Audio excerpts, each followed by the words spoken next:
also fuck everybody on the east. Eat shit and die, or fuck off at least. Fuck preschoolers, fuck rulers, kings and queens and gold jewelers. Fuck wine coolers, fuck chickens, fuck ducks. Everybody in your crew sucks. Pump motherfucks, fuck critics, fuck your review. Even if you're like me, fuck you. Fuck your mom, fuck your mom's mama. Fuck the Beastie Boys and the Dalai Lama. Fuck the rainforest, fuck a Forrest Gump. You probably like it in the rump. Fuck a shoe pump, fuck the real deal and fuck all the fakes. Fuck all 52 states too. Fuck you. If I could, I'd set the world on fire. If I could, I'd set the world on fire. If I could, I'd set the world on fire. If I could, I'd set the world on fire. Say fuck the world. Fuck the world. Say fuck the world. Fuck the world. Say fuck the world. Fuck the world. Fuck the world. I said fuck the world. Fuck Oprah, fuck opera, fuck a soap opera. Fuck a pop blocker and a cock blocker. Fuck your girlfriend, I probably did it already. Fuck Kyle and his brother Tom Petty, jump steady. My homie fucking, what are you gonna do? Fuck that bitch, fuck you. Yeah, well fuck you too. Don't bother trying to analyze these rhymes. In this song I say fuck 93 times. Fuck the president, fuck your welfare. Fuck your government, fuck Fredbear. Fuck Nugent, like anybody gives a fuck. You like to hunt a lot, so fucking what? Fuck disco, Count of Monte Cristo. Fuck Cisco and Jack and Jerry Briscoe. And fuck everyone that went down with the Titanic. In a panic, I'm like fuck you all. If I could, I'd set the world on fire. If I could, I'd set the world on fire. If I could, I'd set the world on fire. If I could, I'd set the world on fire. Say fuck the world. Fuck the world. Say fuck the world. Fuck the world. Say fuck the world. Fuck the world. Fuck the world. I said fuck the world. Fuck Celine Dion and fuck Dionne Warwick. You both make me sick. Suck my dick. Fuck the Berlin Wall. Both sides of it. And fuck Lyle Lovett. Whoever the fuck that is. Fuck everybody in the hemisphere. Fuck them across the world. And fuck them right here. You know the guy that operates the River Rouge drawbridge in Del Rey on Jefferson? Fuck him. Fuck your idea. Fuck your gonorrhea. Fuck your diarrhea. Or Rocky Maivia. Fuck you what your homie did. He's fucking you. Fuck the police in the 502. Fuck Spin. Rolling Stone. Fuck Five. Fuck everybody inside. Whoever's on the cover. Fuck his mother. Fuck your little brother's homie from around the way. Fuck Violent J. Fuck Violent J. Fuck Violent J. Fuck Violent J. All right. That's right. All right, that was good. All right. That was different. All right. Hello. You are here at this special, epic podcast. Basically, we have gathered together the old school ninjas from the long lost, fresh Europathic. All right. So yeah, it's basically what Europathic was a long time ago, back in like 2002, 2003. Yeah, 2003. 3 and 4, yep. We basically started up a sister company over in the UK. The exact location was actually Bedford, which was about 40 minutes outside of London, just north of London. And basically we tried to, like the whole thought was like back in those days, it was like we were so hype on everything. We were like, okay, everything's popping off with Insane Clown Posse in the States and over in the UK and England, Wales, Scotland, like it's relatively unknown. So if we basically apply the same principles and everything we did over here, but over there, it would pop over there as well. Like basically grassroots, starting from the bottom and working our way up. Because like when we went over there with Psychopathic Europe, it was really unknown. Like there was some juggalos over there, but not many at all. You know what I'm saying? That's So yeah, I want to introduce who we got here today. Sitting directly across from me is Brian Debler. He's better known as Netmaster Gordon for the old school ninjas. You might recognize the name. And we got Tom 2 chilling in effect. Worked for Psychopathic for many years. Both of these ninjas were basically at Psychopathic Europe, like basically helping us from the beginning, like basically building the company from scratch. There was only a few of us over there trying to do it. And then over here to my right is none other from Bedford. Still lives in Bedford. England. You know what I'm saying? Sucks you in, it never lets you go. Right. We got Paul ATF Barkley. His real name is Paul Shepard. And he basically was one of the European juggalos that applied for the position to work at Psychopathic Europe all those years ago. Hey, how's it going, Paul? Yeah, really good, mate. Yeah, everything's going really, really good. Thanks for correcting everybody on the name, because some people just think my surname is Barkley, but it isn't. So basically, this whole show came about because Insane Clown Posse is doing the Spray the UK tour, which is the first time that they will be in the UK in 14 years. You know shit! I mean? Since then, since those days, right? Wow. So like, because I was talking with Bill about it, and I was like, yeah, like like I remember it being like this and all that, and for some reason I thought there was, since the last time we were over there, I thought there was tours that popped off. Whatever. Yeah, I would have thought so. But no, they haven't been over there in a crazy long time. 14 years. 14 years. There are people who have been not born at that time and now have had sex in time since they've been there. Right, exactly. Like, just that's how one. long, Yep. So this is like so it's gonna be there's 7 dates here: Leeds, Newcastle, Glasgow, Bristol. We got Manchester. Yeah, Manchester, Manchester. Birmingham, and finally in London. And it's actually doing extremely well. I was talking to the our European road manager over there, and he was saying most of these venues are 1,000+ sales. Dope. Good. So it's excellent. Like, and the last time we were over there with a tour, it definitely wasn't that big. So yeah, things have grown over there. But yeah, so like basically we just want to take a moment to like reflect back on those days. I mean, so I guess the best way to do it is from the very beginning, explaining how Psychopathic Europe basically came to be, like what the thought process was. And originally there was a guy working on it. I believe it was Alex Abbas, who used to be the CEO for Psychopathic, that originally came up with the idea of like basically let's go overseas and try to build another Psychopathic over there. And originally there was a guy that was tasked out to do it, and he spent a whole year doing all the groundwork for it.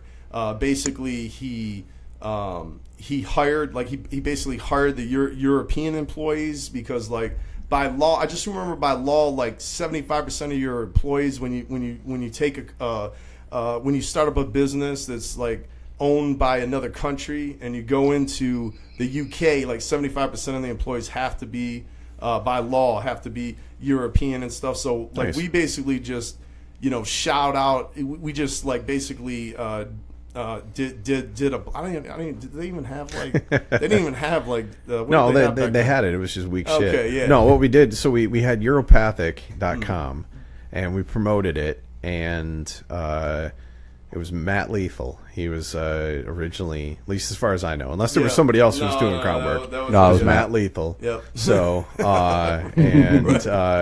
so we had a form up there, and he went over there, and God, I thought he even had like Rai with him or something like that. I think Alex went there too. I think Alex went over. Alex went there at one point. You're right. Yeah, to be right, Paul. And that'd be right. Yeah. And then it was Matt and Alex, and they put that form out on insaneclownposse.com. That's right. There was loads of applications for it, and then they held sort of interviews in a really swanky hotel like in central London, and it was Matt and Alex, and basically you turned up, and they just like downloaded everything to you, and there wasn't actually that many questions. It was kind of just to sort of see how you sort of reacted in the situation, I think.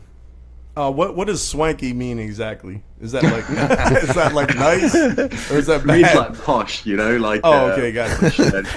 That's not clarifying it, right? Yeah. Although I knew what swanky was. Posh. I remember posh? Yeah, I know what posh is. Okay, so and then basically so it went out.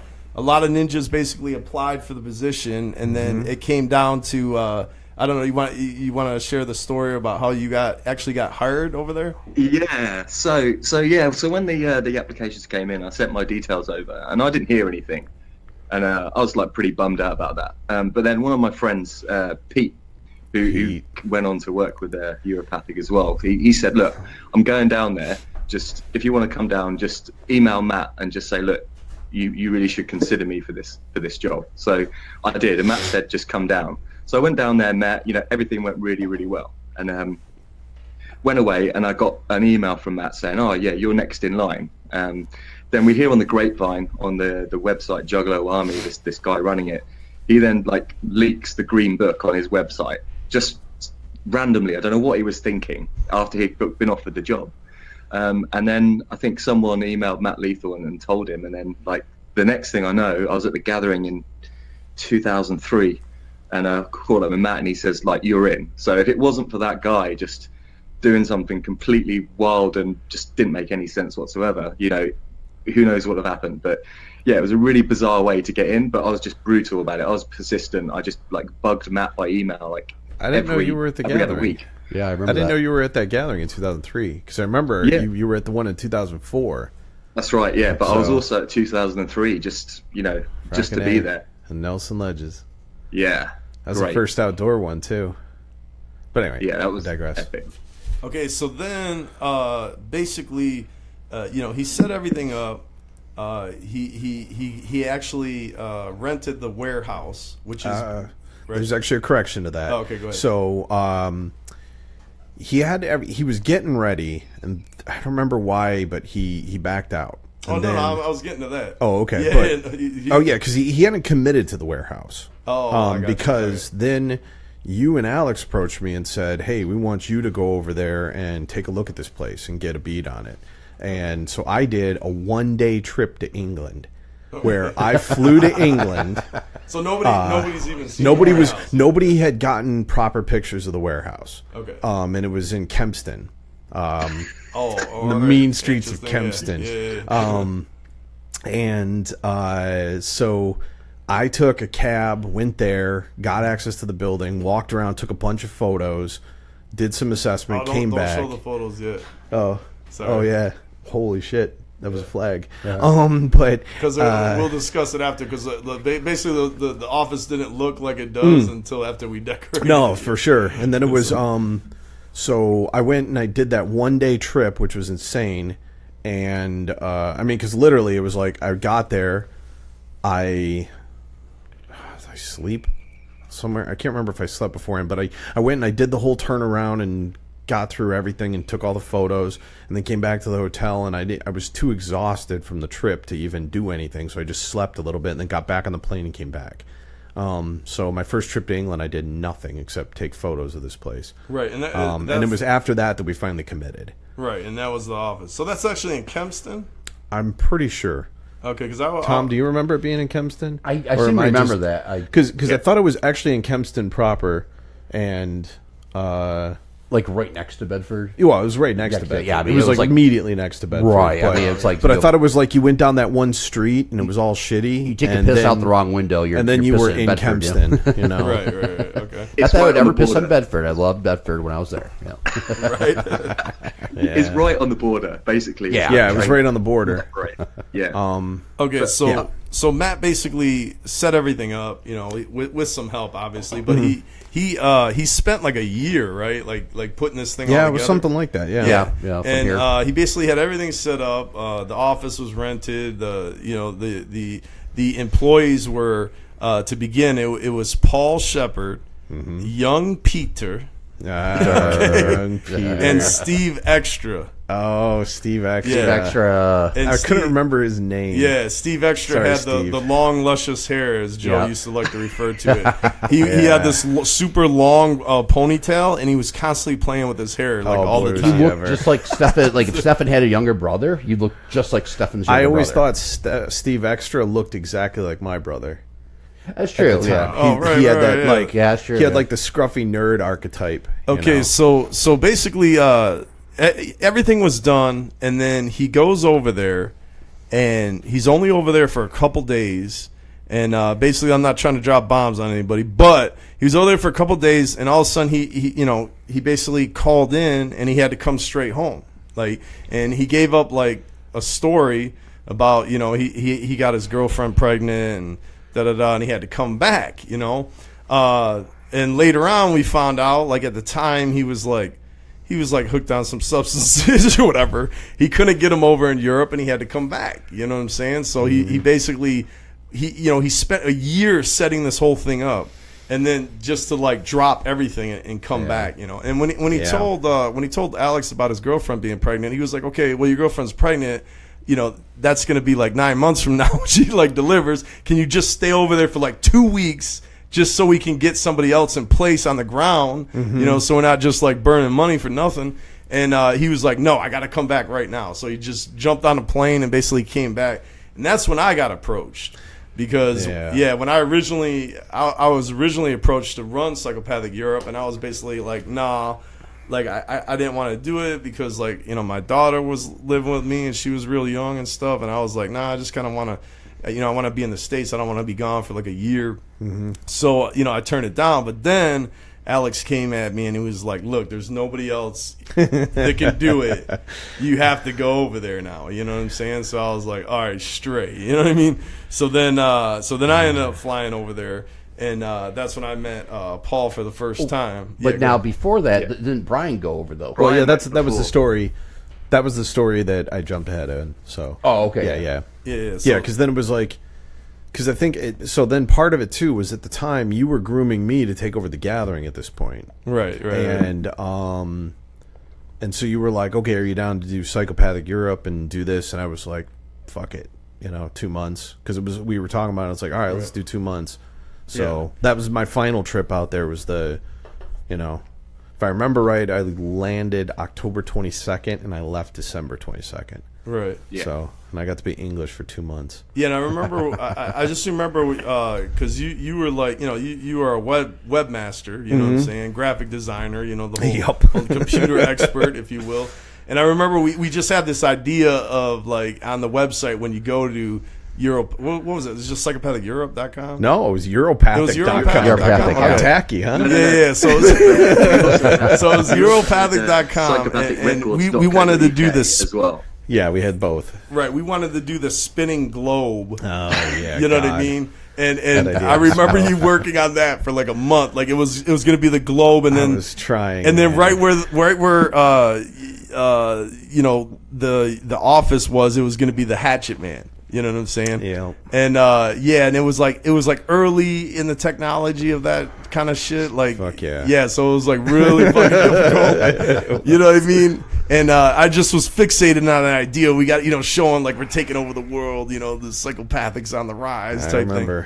So when we came into, I remember coming over there, and Paul was like, I was talking to him on the phone before I went over, and he was like, Bedford, mate, it's not too, it's kind of ruthless, like the neighborhood isn't all that great, so I'm like, what the fuck am I getting into, you know what I'm saying? And then we get over there, and it was like the nicest place you will ever be in. For people from Metro Detroit, it's like going to like West Bloomfield or Birmingham. To be fair, I think maybe a more like a Royal Oak or something. Okay. Yeah, if you strayed off the path, maybe you could find graffiti. Maybe. Right now, there was graffiti. I remember it in Kempston, building. in the mean streets of Kempston. Yeah, right. There was definitely like graffiti on our building. But it was like the only place in the whole city that there was any graffiti, and that's because our office was like way off the beaten path.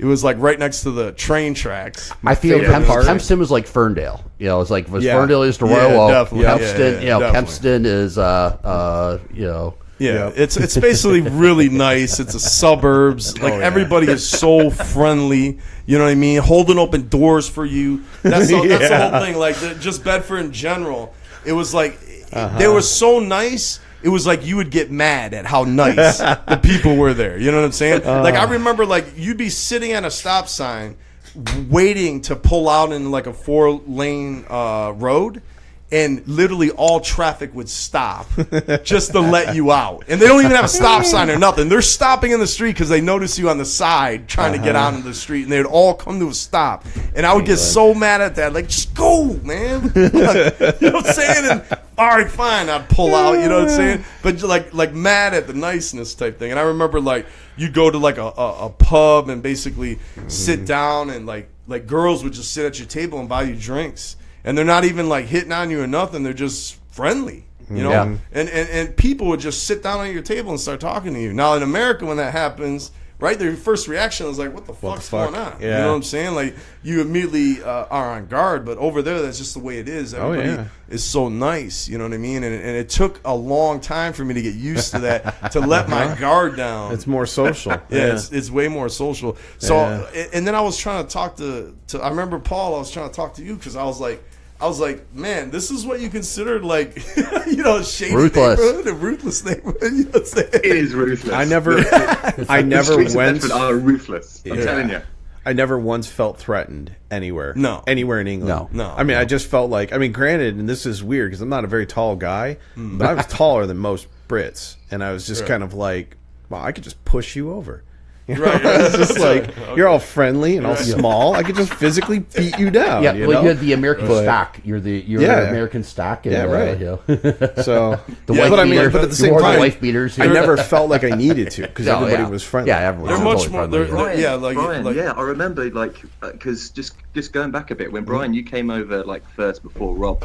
Yep. And you stayed in my house because we had that house and with the guys there, you know, that was funny. With Chief, you would just be wearing those wife beaters every single day, like non-stop, like 7 days a week. And then I remember it was quite cold when you were over, and then you were just going out wearing your jacket and then the wife beater underneath. People were staring at you in the street because they just couldn't. I never noticed the people staring. I never even thought twice about it. Were you wearing your psychopathic? Were you wearing the psychopathic shorts too? I don't know how I wouldn't have brought them. So, because I mean, at the time there was those devastating Psycho shorts, and I so regret that mine are a 32, and I'm much more like a 36 now. So my fat ass can't fit into them because those shorts were just the bomb. Right. And I would joke that was the psychopathic uniform because everybody. It wasn't like we all got issued them or something, but everybody loved those shorts, so everybody had a pair. Right. And then many guys were also shaved head. Many guys also were rocking wife beaters. So it was like wife beater, Psycho shorts, shaved head. I missed the cutoff for that. My size was gone by the time I got here. I remember that. I tried looking for some. They were gone. I remember you started rocking the basketball shorts. Oh, that's true. Yeah, I did rock basketball shorts. Yeah. They're comfortable. Yeah. They're comfortable.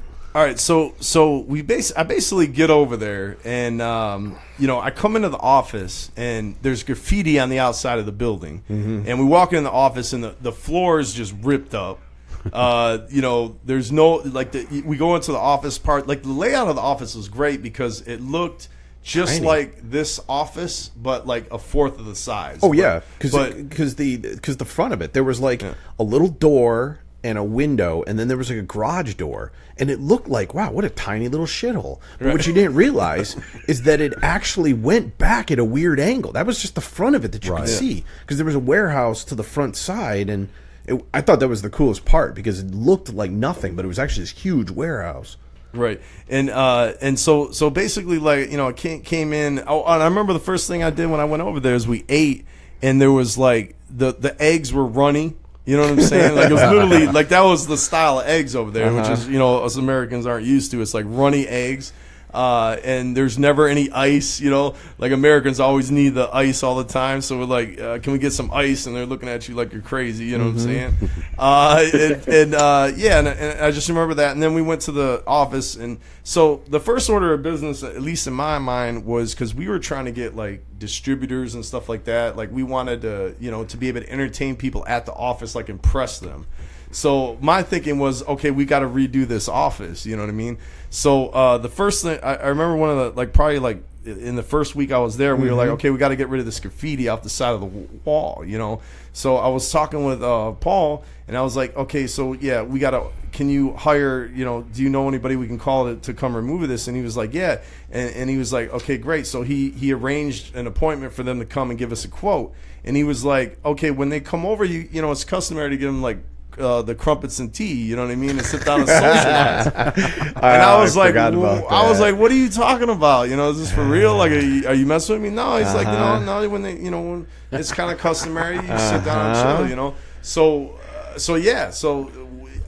sure enough, the guy came and we sat down and literally bullshitted for like an hour and a half before he even looked at the job. On a similar thing to that, I remember I think it was called the Bollocks Bash. Yeah, if I remember right. Yep. Do you remember that, Paul? Oh yeah, yeah. We got video of it. And that's right. The venue that we were looking at for the Bollocks Bash, you and I think Paul. I don't remember if you were with us, Paul. But whatever. We were sat down. I'm pretty sure it was just Rob and I. But we sat down and we were talking with this guy, and the guy was like, "Hey, would you like some tea?" And I was like, "Sure, I'm gonna have some tea." And Rob was like, "No, I'm straight."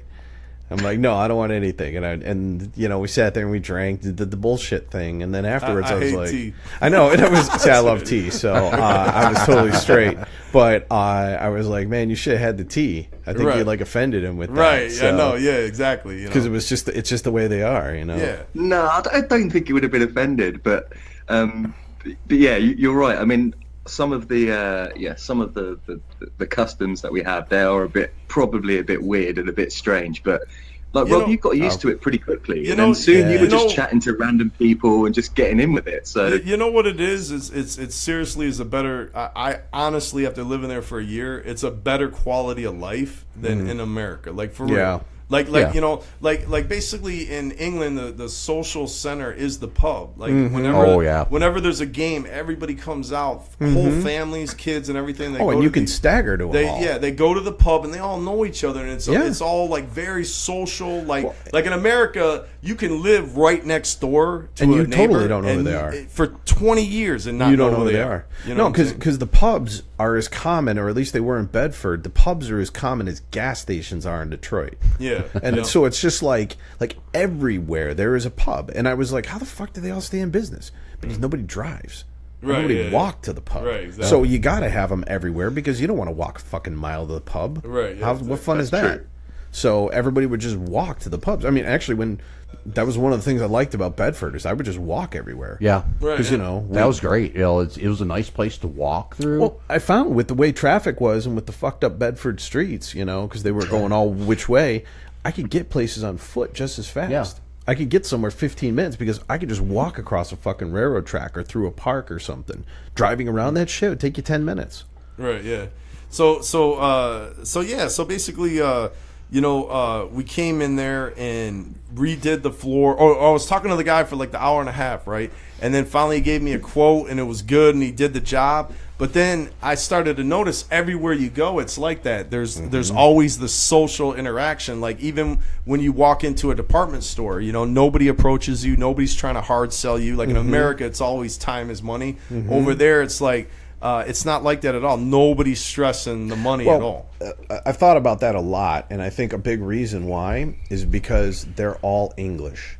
Like you ask him, you see a guy, and he's obviously culturally from India, and he's got a proper British accent, and he's just British, and they have like tiki marsala, and it's not and that's just like most pubs have tiki marsala, Indian dish. Yeah. But then it's not a thing at all. It's just food because they're just part of who they are in England. Here, everybody's, I'm Irish American, I'm African American, I'm German American, I'm, or whatever, and they want to. So it's like we don't have that same unity that they have there. It's kind of sad. Right. Yeah. And and it's just like, it just took a while to get used to. Like when we went to go buy a car over there, and like I showed up at the lot and we're walking around probably about close to an hour looking at everything, and not one time got approached. And then I finally dipped in there and I was like, hey, we want to buy a car. You know what I mean? We got this money right now. We got cash on hand. And the guy was like, okay. He's like, all right, we'll get you in a minute. And then it was like another 20 minutes before somebody even came out to us. Like in America, right? They're on you. Like, there's a slickster right in your ear. As soon as you walk on the lot, they like spot you like vultures. Oh yeah, they've locked on. They've already parceled you out. So the longer you're over there, like the more relaxed and comfortable you get. You know what I mean? It's like a really cool kind of vibe. You know what I'm saying? The downside is when you're trying to get stuff done and time is a factor. Brian can Right, tell yes, you definitely. but the thing I learned, this is the thing, because I totally get where you're going with the you get a little more chill, but the same thing is like, and I've had the good fortune to travel in my life, not just to England, but other places. And I've realized how very American I am and how exactly what that means, better than most Americans I think ever will. And because most people haven't got to travel like I have.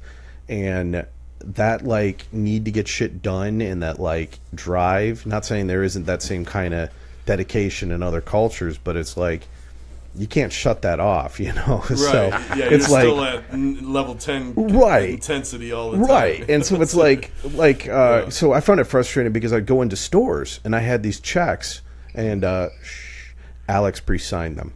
So so he just pre-signed them and he trusted me with his money, which I was trustworthy with. So, it was straight. So but nobody wanted to take these checks. I mean, it was a legit bank and everything, but it was a little bit of an obscure bank, and it wasn't like a Barclays or one of those kind of banks. And so nobody wanted to take them. They were just like, check, what the fuck is this? I don't know who you are. I don't recognize any of this. And I'm like, but I have money. I want to spend it. So they would ask for things like, all right, we need a company letterhead that shows that you're a real company. And I'm like, okay, that's different, I guess. So I started making company letterhead, and then they would say, we also need bills that show your place, that say, okay, this is your place of business, and we need an electric bill that shows you're a real business. We need a water bill that shows you're a real business, a gas bill, and all these things. So I just started keeping Xeroxes of this. So I'd go into a store, and I'd be like, I want to buy this chair.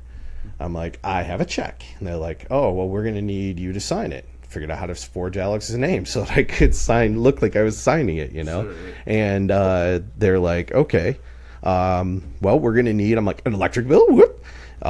Do you want a water bill? Whoop. Got one of those. Letterhead? Whoop. And I would give them all these things, and they would just be like, kind of like, what the fuck? Where'd this guy come from? Because it was like, again, I found that like, the bureaucracy was kind of frustrating, but it like made me want to buckle down and fight it harder, Didn't having your sorry, Paul. Didn't having your American voter ID on you also help you at some point? Oh shit! Get a bank account, I forgot right? about that. Yeah. No, it wasn't the bank account. So there was this one moment. Paul's little piece of shit car crapped out. Shut it, you. That car was devastating. Blue. Remember, we would rock that song and drive around in your fucking beat up car. And the cop accused you of playing Pass the Parcel. And anyway, you remember that? You got pulled over that one time? That's definitely a story worth telling. It's true. I'll let you tell that one at some point. But at any rate, so we were trying to get a van because this was like we needed to haul shit, and your car was beat up, and we got a ride out there, and I was like low on cash, but I still had these checks, and I had a credit card. And it was like, okay, we can get this van and then we can get back on with stuff. So one-way trip with the cash we had left, went out there to this place and sat down and we're like, okay, we want to rent this van. And they're like, okay, well, who's going to be driving? I'm like, this guy is. And I'm like, okay, well, we need to see his identification, his, all these things because he's going to be doing it. And we're like, no problem. We expected this. So Paul's busting out all these things. Here's my license, here's all this bullshit. And then they're like, okay, who's paying for it? And I'm like, I'm paying for it. They're like, how are you paying for it? Credit card. They're like, okay, we're going to need to see 3 forms of identification from you then. And I'm like, what the fuck? I'm just paying for it. What the fuck do you care? And they're like, no, we have to see it from you too. So I'm sitting there trying to go through my backpack, and I'm like, God damn it, what do I have? I'm like, driver's license, here. And finally, my final thing was a voter ID card that for some reason I had on me. And I was like, bam, I got it. The last piece of paperwork. Now give me the van. And they're like, okay. They're like, what's the big deal? I'm just like, you don't understand. One-way trip out here.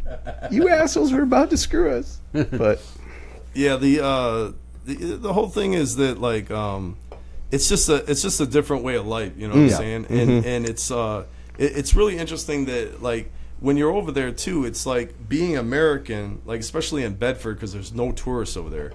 So I found it was like a mixed reaction. Like some Europeans loved you because you're American. They're like, oh man, you're from America. And they're all hype on it. And others kind of like there's a hostility because they kind of blame you directly for everything our government was doing at the time, which was Bush, was in power, and basically they're questioning you like as if you had some sort of say in what our government was actually doing. I had the same thing. Yeah, and all I would say is basically like, look, man, all government is evil. You know what I'm saying? Like, I'm not defending American government. I'm not trying to say our president's the bomb. None of that shit. But right. I personally didn't have anything to do with it.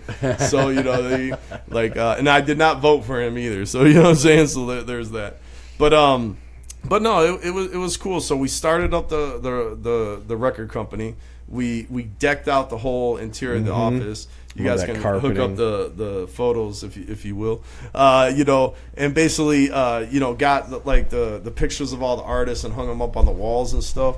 And basically just like made it to where if anybody were to come there, it would have been awesome. Like they would have been like wowed or whatever. There would have been a little bit of a wow factor. And unfortunately, I think the whole time Europathic was in business, there was like only one person that ever came to the office.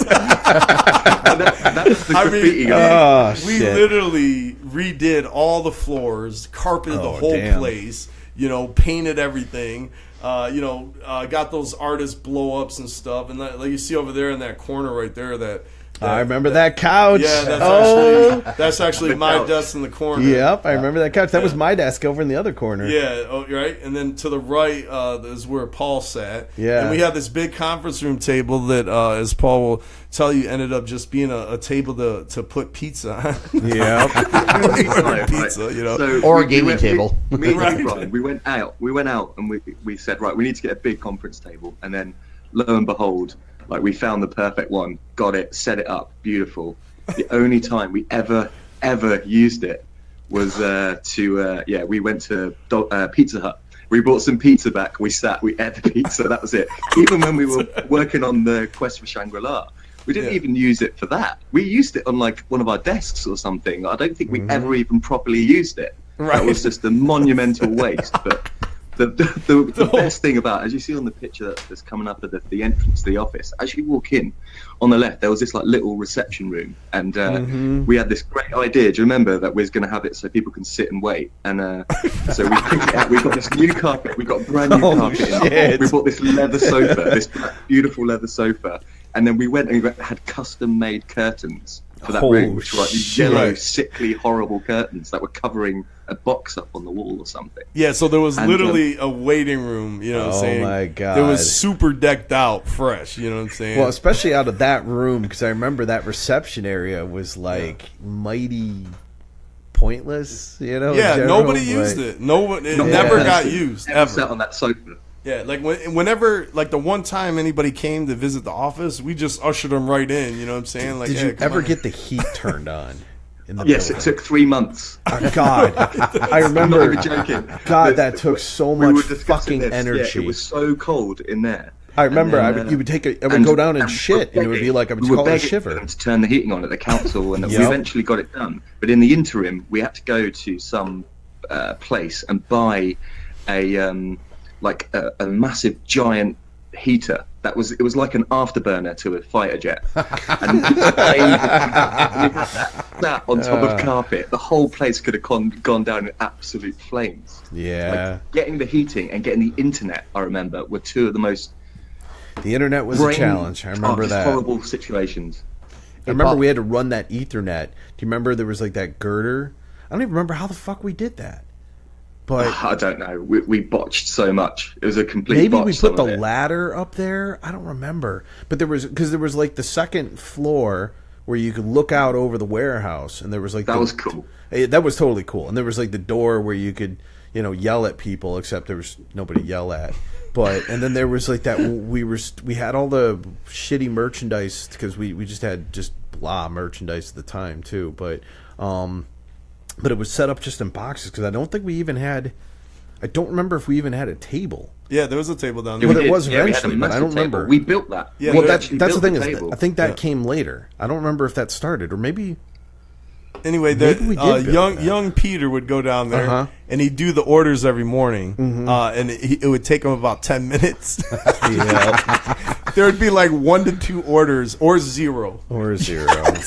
Yeah. And the problem with running the label over there, every time we sent money from America, it was worth like half. Yeah, you know what I'm saying? So if you sent like $2,000 American, it would really translate to like $1,000 in British pounds. And the thing is that the money was about the same. Like over in America, like if you wanted to, go out to eat, right? It's like $15, right? If you want to eat in England, it's 15 pounds. It's like there's no difference. So that literally our money was being cut in half. Yeah. And it really was like the stranglehold. Like nobody ever did the research, you know what I'm saying? Like into all that, like exactly that wasn't our style. We just jump first, man. Right. I mean, that was the company at that point. Just fuck it, let's go. You know? Yeah, things got really bad. Like we were trying, like we were getting a hold of distributors. We were reaching out to all the local. Basically the local record stores, and at one time me and Steve Extra, we went across all of UK, Scotland, Wales, England, and hit up every single record store. Wow. And went in and set up a display and basically talked to them and let them know we were here. Like we're here, we're promoting the fuck out of this. This is something new. Like, can we put this? Here's where you order. We had a sheet with all the distributors. Here's where you order it from. And, we're going to try to make this pop off. And the problem was it was a money pit. Like, and at one point I told Alex, I said, like, I estimate probably about another year of, like, straight work, before this can do anything. Yeah. Now, when we were in America during those times, when we were building everything up, like, we were all living in shitty apartments and, like, what I'm saying, working at McDonald's and doing it on our spare time, or, living with our parents and stuff like that. But over there, you're just starting up, but you got all these costs. I had a car. I had an apartment. I had a 2-bedroom apartment right in Bedford. I remember that one. And we had the office, and we had all these employees that we had to pay. Again, when we were starting up Psychopathic Records, we didn't have to pay anybody because it was all us. You know what I'm saying? We were just like trying to do it. So because of that, it ended up being like a really a huge money pit that was just spiraling down. And the problem, too, for me directly was that when I was trying to communicate with Psychopathic at the time, like, nobody was taking my calls and stuff like that. And I remember... you got real pissed off about that. Yeah, big time. Yeah, big time. Because not only were they not taking my call, and I kind of understood that because they're so busy over there. We were. Like, everybody's so busy over there. But at the same time, I didn't even have any money, like zero money. At one point, I was borrowing money from Paul just to eat.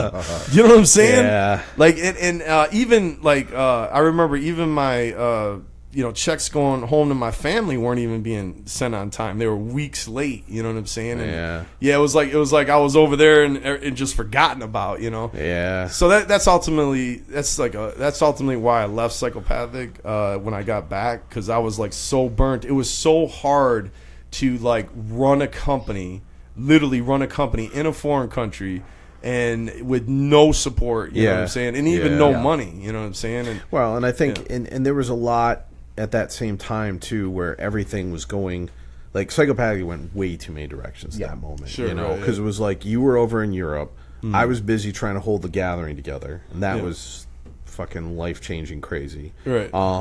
Steve at the office. Axe and Smash. What is it? Axe and Smash. Axe and Smash. Yep. And then UMZ. Steve Furay. Yep. Standard Steve at the office. He was doing Axe and Smash. Rudy was doing UMZ. There was a lot of different directions going on all at the same time. Yeah. And Twisted was doing the Green Book thing, and that was a pretty big deal too.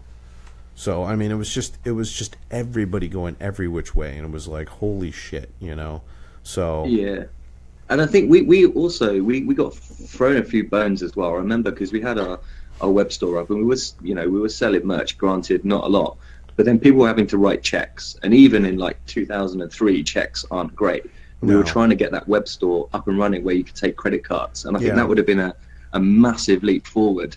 But I remember, like, every month the developers would say, "Oh, we need another month. And then when it was just me and Rob left, we were just looking at each other going, this is crazy. Like, we need them to get, and they just never got with the program. Well, and I always thought the supplier chain was a problem too, because it was like, at the time, it was kind of like, hey, this is our overstocked merchandise. Here you guys go. You're in Europe. You're lucky to have anything. Deal with it. It's kind of like, here's Don of the Underground t-shirts. Don of the Underground t-shirts. That's all it was. Did we have Don of the Underground t-shirts over there? We did. And that's awesome. Yes. Remember, they made it into the game. They made it into, I know, into the question. Don of the Underground t-shirts. I remember those. That's my favorite shirt of all time. I still search for those. I've yet to see an authentic, original Don of the Underground t-shirt. I've been asking if anybody has one, please hit me up with it, because I would love to see it again. Worst shirt ever made. The worst shirt by far. Yeah, by far. But hey, Paul, why don't you tell your story about that? That ticket. You got pulled over by the police officer when you and Brian were driving. Me and Brian were just driving around, as Brian says, in my shitty little car. Which was a picture. I like that shitty little car. Pretty good. We was driving around, and I think we'd gone to timber yard to get wood for the table, because we were building that massive table for the packing. And my car was on its last legs at that point, and there was something seriously wrong with it, and all this smoke was coming out the back. And then we also had the boot up with, I think we got sellotape or packing tape, and we tried to stick the boot down. And then we were driving along, and then suddenly the lights come on. So we pull over right by Bedford Hospital, and then I had a Burberry hat on, which was kind of a kind of ironic statement to football hooliganism. And as the cop was coming round, I took my hat off and I just put it down in the just in the sort of bit in between the to be fair, you kind of tossed it slightly because you were frustrated that you were pulled over, rightly so. All right, okay, fair enough. I accept that. And then the cop's he comes in and he goes, before he said anything, he's like, "What have you just put down there? What have you just hidden in your car?" And I'm like, "Nothing. I've not hidden anything in my car." He actually I saw you put something in there. Playing the game past the parcel. I just put my hat off. Yeah. And then he comes and he's like, "Right, where are you from?" I was like, "Bedford." And he looks over to Brian. He's like, "Where are you from?" And he goes, "Detroit." And then instantly the cop is like, "What is going on?" You got a guy in a smoking car with loads of wood, Detroit connection that's taped up, a guy from Detroit and a guy with a Burberry hat that's just put it down, and he's like, "You're hiding something." And he's like opening my door and then going through the side pockets in my door, and I'm like, "What on earth are you doing?" And he's just basically, guilty before proven innocent. In that case, it was just completely mad, and the cop was just absolutely bemused that there's this guy from Detroit sat next to me. We just got this smoke billowing out of the car. He must have thought, "What on earth is going on?" I should have just explained the whole thing to him. It would have been much easier. Can they just do that in England? Are they, in America, they have to have really good reason to do that. You can't just open your door, and start searching you. Well, they do that in America anyway, but it's not. They're not common, supposed to. Yeah, they're not common, by law. They're not supposed to. But I remember coming in America, back. they just shoot you, in the back while you're trying to run. Yeah, if you try to run, if you run, you might get shot. It's a more modern thing now, because I remember at the time, and this is sad because I know things have gotten worse since then. But I remember after coming back from England, and I was living in Ferndale and driving down Woodward. It's like 4-lane, 35-mile-per-hour road. First one paved in the nation, but somehow 35 miles an hour. And and I'm like, just looking around. I'm like, damn, there's a lot of fucking cops. And I'm like, this is a prison state. This is like a fucking police state here compared to, again, England, because it was just like much, much more chill. The cops were not there to catch you. No, here they're here to catch you. Right, they're looking for your ass. They're trying to give you the bones. Yeah, they're like, you're guilty. Right. How am I going to get fucking money out of you? And in England, they didn't care about any of that. They were just like, whatever. I'm here to stop you if you. Well, nobody would go maniac with a gun. So basically, as Paul was pointing out, that as the time went on, we, like you guys went back to the States. And eventually I started, starting with young Peter, basically had to let him go, had to let Steve go. Eventually it was just me and Paul in the office, trying to make calls and trying to make stuff work with no money and just and it was difficult. It was one of the hardest moments of my life, you know what I'm saying? I wanted to read this here though. This was wrote 2 months after I've been in Europe. I actually put up this post on Psychopathic.com. It was like a write-up, and it kind of like, it really, I feel like, I haven't read this whole thing, but I feel like it captures the moment of what it was like, the enthusiasm we had when we were just starting out, like really believing in this, like this could work. And I really felt that. I felt like we could make this work. And it was interesting, like, can we do this? And we did events, like we put on the Bollocks Bash. There was a European tour that went out. Mm-hmm. You know what I'm saying? So we were doing things, it was the last time ICP was there. Mm-hmm. You know what I mean? We were doing things, but it just wasn't catching on fast enough for the money was going out. Because of the money. The money was just plummeting, you know what I mean? Yeah. To the point where out. it is pouring out, like a sieve, But anyway, here's something I wrote just real quick, if I could share this with you. What up, y'all? It's been a hectic 2 months to say the least. I flew over here from America, closely following my boy Netmaster Gordon, with the full intent to start up a European branch of Psychopathic Records. And with the help of 3 of my English homies, Young Peter, Steve Extra, and Paul ATF Barkley, we have done just that. The office started out as a slightly run-down office warehouse complex that we quickly transformed into posh executive suites. We replaced all the carpets, tore out the old floors, and even replaced the doors. The landlord came in to see what the hell was going on and just about shit himself. He then handed us the keys to the unrented building next to ours. I guess he was hoping we would fix that up as well. then took off on a 6-month vacation to South Africa. No doubt. This is true. No doubt on money from the 3-year rent advance we gave him. Oh, wow. I forgot about that. Yeah, 3-year advance. Yeah. One thing about the building that he failed to mention to us before we moved in was that the heat didn't work. And according to the British Gas Company, there was nothing they could do about it for 3 months. It's going to be a cold winter over here at Psychopathic, but nothing will put a damper on all the plans we have currently in the works. I have moved into a nice little 2-bedroom apartment. There is a small shopping center below my apartment that I like to refer to as the Square. Yeah. That is completely overrun by Kevs. Kevs. Oh, yeah, Kevs. Holy shit. I forgot about Kevs. Yep. I am not exactly sure what Kevs are, except they like to drape themselves in the infamous Burb clothing and scatter like cockroaches. Cockroaches in light at the first sign of any type of danger, like loud noise. Yeah. This square is also completely graffitied out, which makes no sense because the neighborhood is very quaint and crime-free. I guess it is the Kevs' way to establish control of the square as they mill about scavenging for burb. All right, so Burberry is, I think we need to explain this a little bit. It's kind of like this checkered cloth pattern that it became illegal to wear in England. Kidding.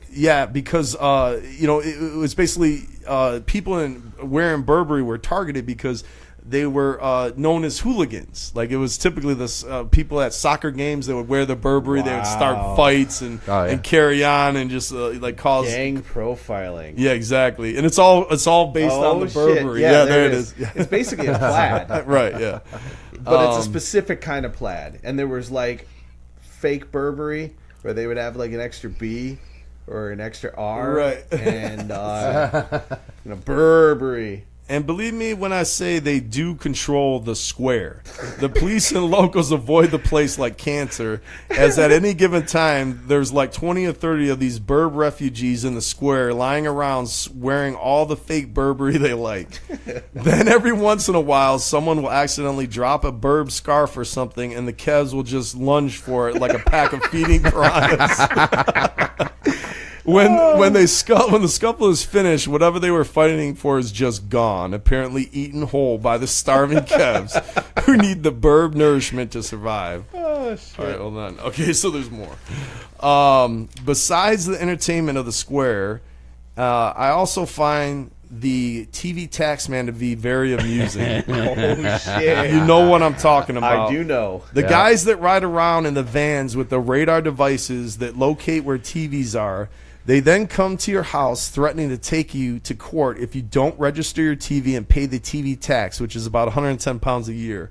In America, we have nothing like this, so you have to understand how unique and intrusive this act appears. So my plan is to have a small junk TV on hand, and if the TV taxman appears at my door and asks if I have a TV, I will then take the TV and smash it on the front porch and tell him no.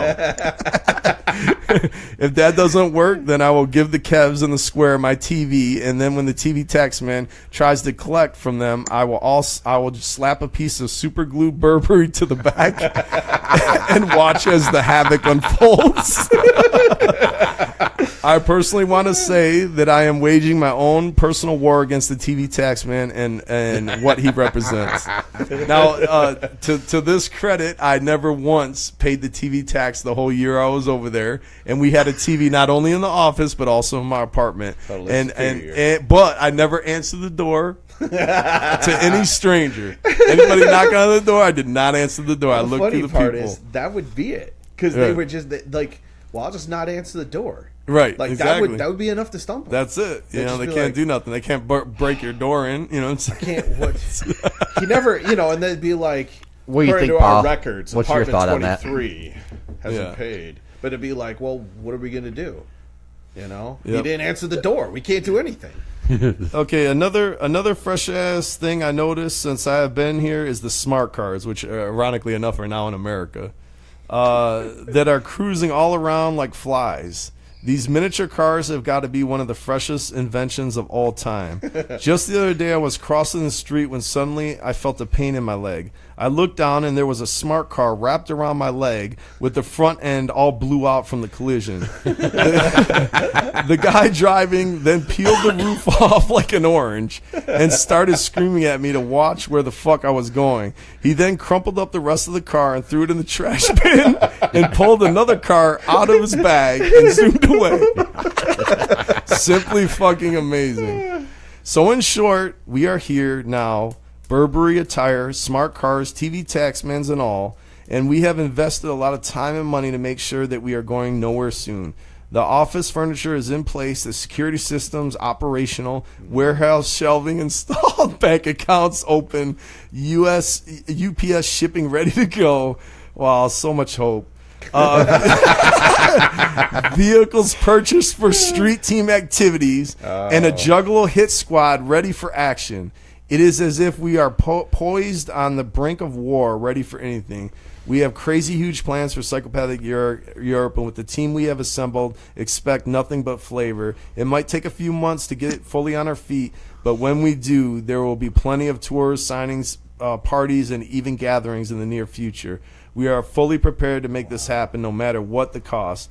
The ICP Shangri-La tour was only the beginning. The wait is finally over and Psychopathic has landed. What? Oh, man. God, I forgot about the European tour. The European Hey, gathering. Paul. Hey, Paul, can you give us an English whoop whoop? Whoop. There you go. That's as good as I can do. Well, I can go whoop whoop if you want it to be a really posh one. But just on that, Rob, as well, like I was looking back through the Europathic archives, and there was one bit where like you sent me a load of questions and I had to answer them and put them on, and there was one like question and passage I think is worth reading, which was the question you posed was how many people do you work with and what's their deal, which is a perfect Rob question there to ask. And I'll just read a bit of it through here because it kind of feeds into the TV license stuff. So I say here, currently there are 5 full Psychopathic Europe employees. We got the main big boss man, John Steady. Now this guy is the most random guy I've ever met. We could be talking about new merch designs and he will stop and suddenly ask something crazy random like, so you have to have a license to watch TV?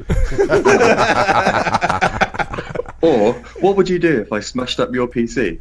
The guy is so awesome when he's in the zone. He's also crazy committed. He means business and he's totally on point. Netmaster Gordon is the other guy from across the Atlantic. This guy was here from the start and we had to sort so many bones out together. I got maximum respect for him. The guy's the shit and he's overseeing all the money factors and the organisation that's gone on so far. He's the most efficient human being on this earth.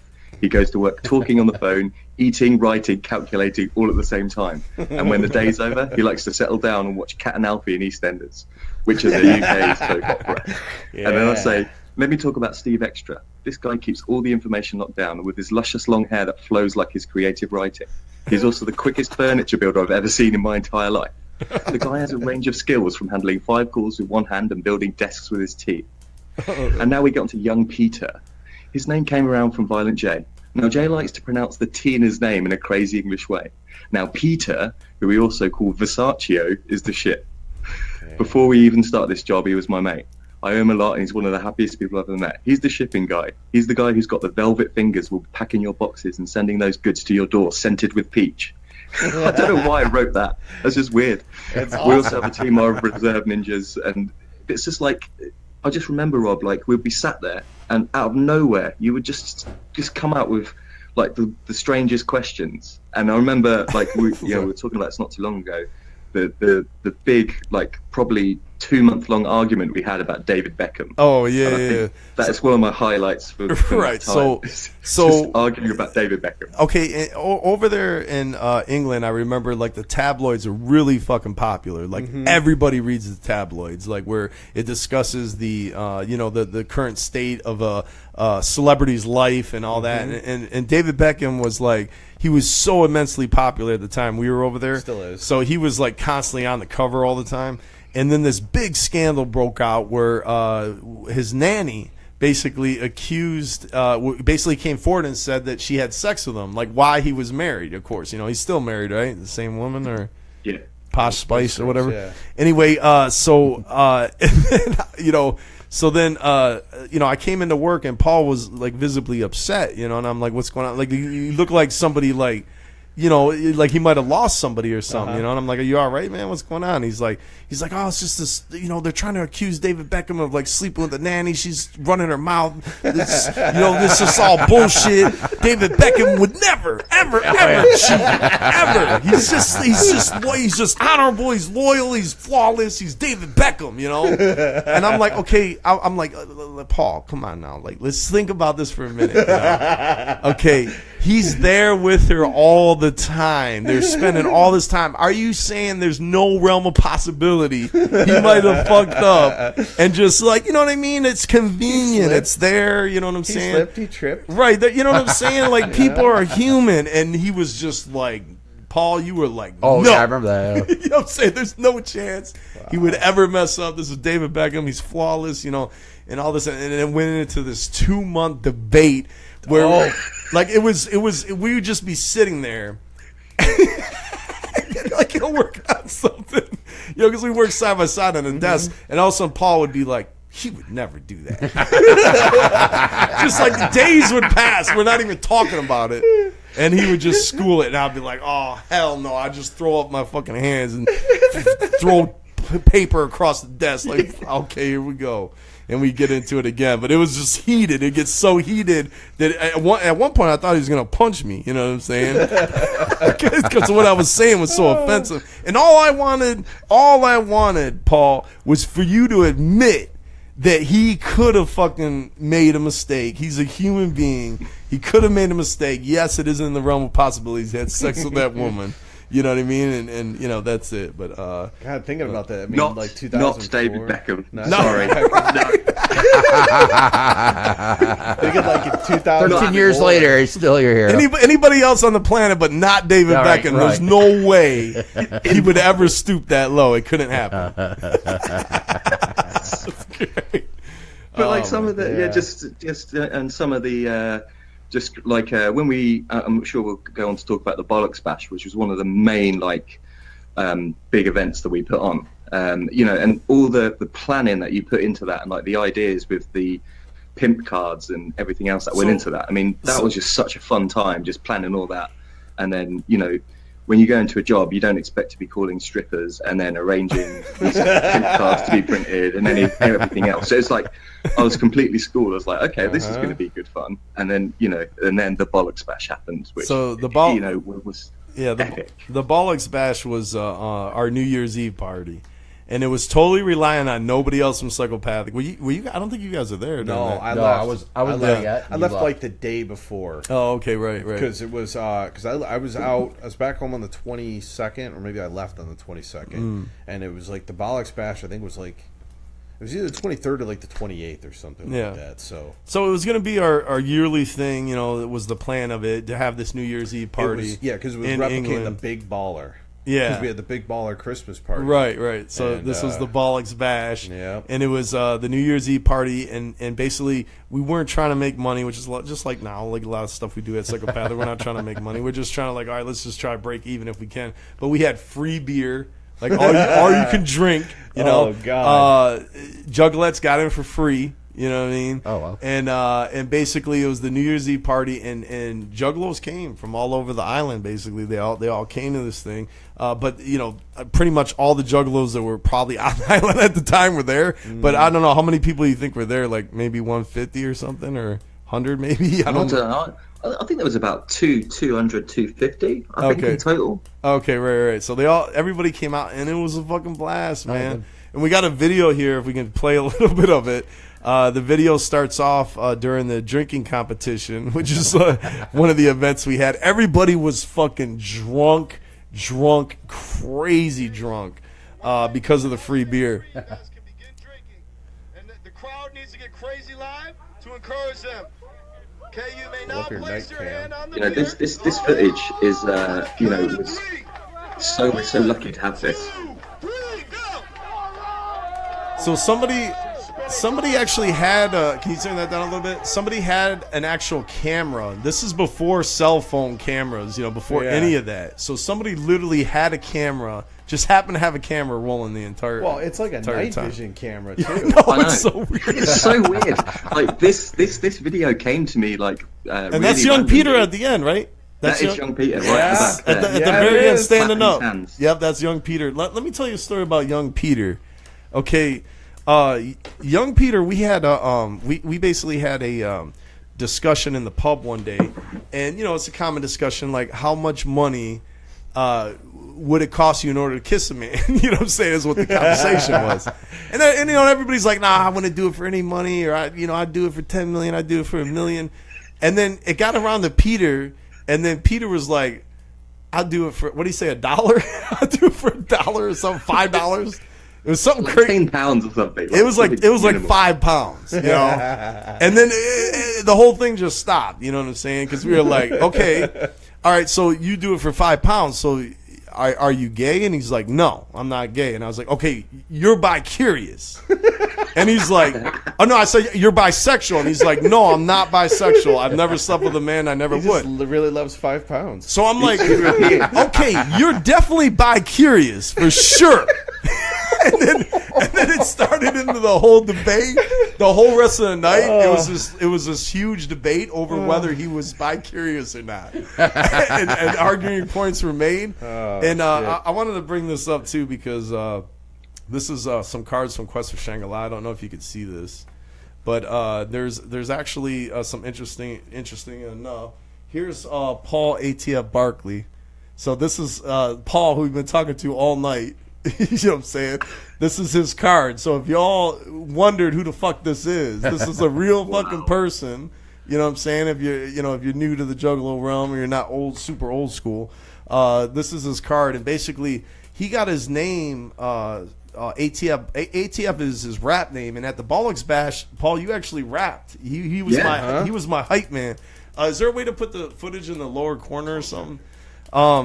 So he was my hype man during that because I actually performed during the Bollocks Bash. I was the headliner, and he was my hype man during that event. Anyway, he got his nickname Barkley because he was obsessed with B-rated movies, and there was one B-rated movie called Techno Sapiens. Yes. That he loved. And that guy with the Barkley jacket. Yeah, and there was the guy's name was Barkley, right? He had an ATF jacket, didn't he? He had an ATF jacket. And he would just where do these crazy spins, and like he wouldn't like go down an escalator normally. He'd like slide down the middle, flip over, roll for no reason. There was no effect to his rolls. And I just thought he was amazing.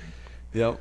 And then during the mystery seminar card from Quest of Shangri-La, it says, if you decide to attend the mystery seminar, roll a 6-sided die to see who's speaking. And I wanted to, it's young Peter discusses his sexual curiosity. And this is the card.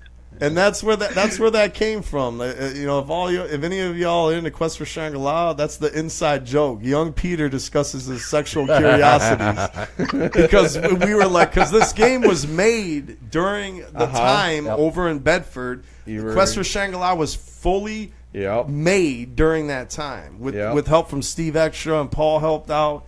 You know, and basically that's when the game was created. You know what I'm saying? I remember that. And then here's Jesse was doing all the art for it at the time back here. Here's Netmaster Gordon, which is Brian Devler's card. You know what I mean? So now you know who that is. He was rocking the Van Dyke at the time because he was the basically the internet ninja back then, like when the internet was first popping off. Yeah, you know what I mean? He got it from the ground up, and then we got here's the card from Steve Extra, who helped me in a big way make the game. Quest for Shangri-La. So I just want to, to show y'all who these ninjas are. And then, of course, we got Tom, too. Yeah. Who, with the lightsaber. You know what I mean? All right, anyway. And the limited hair on top, I noticed. Yeah. Right. I'm actually in an R2-D2. Because at the time, I had when I came back from Europe, I had made Psychopathic Warrior. So I was promoted at the Big Baller Christmas Party 2003, and so I got a photo because in the lobby here at Psychopathic there was those big there still are those alcoves, and at the time they were putting up pictures of all the warriors in there. So Alex was like, all right, you need to take a picture. So I had my buddy, and I don't know, I just thought it was funny to try to like thug out as hard as I could, but do it in a ridiculous way. So I had this black and white picture taken with me right next to an R2-D2 cooler. So I was looking as mean thug as I could, but I was standing next to an R2-D2 cooler, so it was like completely destroying the thug effect, which is the whole point. And so that's why he put me. That's what I'm sitting in. I'm in an R2-D2, like as if the head popped open for R2-D2. The way that picture was taken and developed and all that, the picture in there was actually bigger than Brian in real life. The picture in the alcove was actually bigger than Brian in real life. Oh, and the angle too. My neck was huge. Yeah, your neck was crazy. So people would go into the office and be like, "Wow, you have a big neck."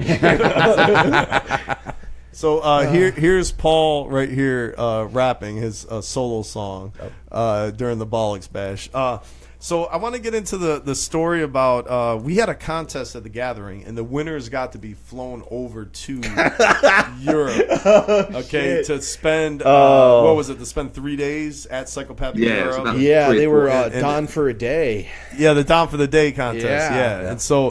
There was two people that won the contest during the gathering. And would that have been the 2002 gathering or something like that? I think so.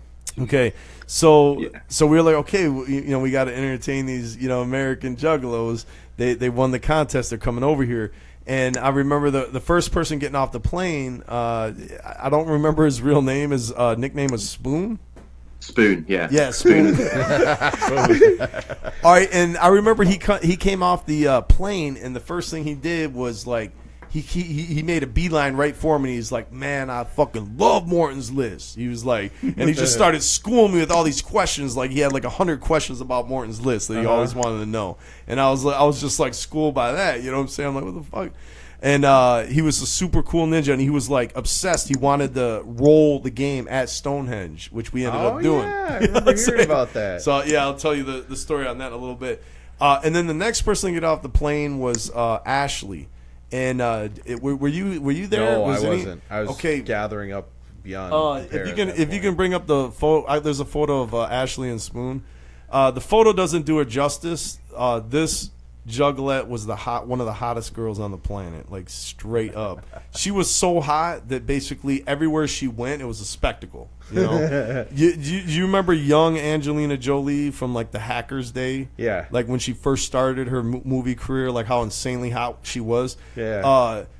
Ashley was like a hotter version of her. Nice. Yeah, like and short hair, pixie haircut kind of thing. No, she had long hair and all that, but like we used to be walking around and like girls would approach her. You're so beautiful. Oh my god! Like just like hitting her up all the time. You know what I mean? It was ridiculous. Yeah. There she is. And again, the photos I'm telling you, What's that? The lips even remind me a little. Yeah, of the Angelina. photos do not do any justice to her. She was insanely like level 100 beautiful. Like on a scale of 1 to 100, she was straight up 100. You know. Anyway, so they came off. And basically we spent a whole weekend together. We went to over to Paris. We went to the Eiffel Tower. Wow. You know what I'm saying? And we took them to the Louvre in France. I ended up going to Paris a lot, like when I was over there, because it was a $25 flight to get over there. Really? Yeah, and they have a bullet train too that'll take you over there too. Through the tunnel? But the flight was like 10 minutes. You know, it's like you get on the plane, you're in the air, and you're already landed. You know what I'm saying? But anyway, and then we actually went to Stonehenge, and we were like, okay, we gotta roll to see. Do you know the story of this, Paul? Or Yeah. So the Stonehenge one was a very, very strange thing. So we got to that Stonehenge, and you were playing Morton's List, and I think what it was the quest was something to do with try and find some music or something. Play music, yeah, like or listen to music, right. or it was a music quest, like to listen to music. I don't remember the exact title, but it was along those lines, to play or listen to music or whatever. Yeah, it was listen to music, and but then we didn't realise how prominent it was, because when we were then walking around Stonehenge, we could suddenly hear all this music, and there's not really many people around at that point. And then we saw that it was coming from over the road. There was a field opposite, and there was all these like people like holding hands in that spiral shape, and they had all these cameras set up. So we sort of like instantly rushed over, and then you were like, yeah, can we join in with what you want to do? And there was like, no, we're performing. And they were professionals, something like that. So then we just sort of stood there just watching them for ages. But yeah, that was a bit weird. So what it was okay, there was at least like 150 people, or like 100 to 150 people, and they were standing in a spiral, not in a circle. Oh. They were standing in a spiral holding hands. Wow. So it's like the weirdest shit. Like when you see it and you're looking at it, you're like, what the fuck what is going on over there? Like your mind kind of trips a little bit, because you never see people standing in a spiral. Right. Holding hands, right? So we went over there, and then we were talking to the guy. He was explaining to us that they're having a trans-dimensional out-of-body experience.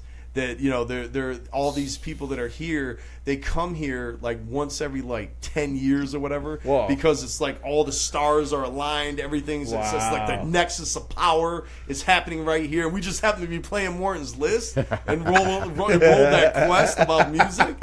And then we hear the music and we look over, and we didn't even notice it because they were so far away. Like Stonehenge is like a vast open field. You know, you don't see any buildings or anything. It's just an all open field, and then you got Stonehenge right there. They try to keep it pristine out there. Right. And even now, like when we were there, they were talking about sinking the roads into the earth. So you have to drive through tunnels to even get to it. Wow. Which they actually completed. Yeah. Right, because they don't want you to even see traffic when you're there. Yeah, because you used to be able to see fences. Right. Fences in the roads. Exactly. There were a couple of roads that went through there. And so we walked over there, and sure enough, the guy was like, "Yeah, we're having this. Here's our website." He gave me a card, and he's like, and I was asking him, "Can we join in?" He's like, "No." And then we disrupted the whole fucking circle. They all broke down. They were so agitated because, like, we broke their concentration. You know what I mean? Like we were transcending you only once every 10 years. And I remember, damn Americans. He gave like a spoon, like a pencil. Like he was like, "Here, I'll write my name down." And he gave it to him, and I was like, "Man, get rid of that fucking pencil, man. They're using that to channel their spirit to find your location. They're gonna kill you in an out of body attack. They're gonna fucking strangle you in your sleep." You know? Yeah. I was like, he wouldn't do it, man. I was like, all right.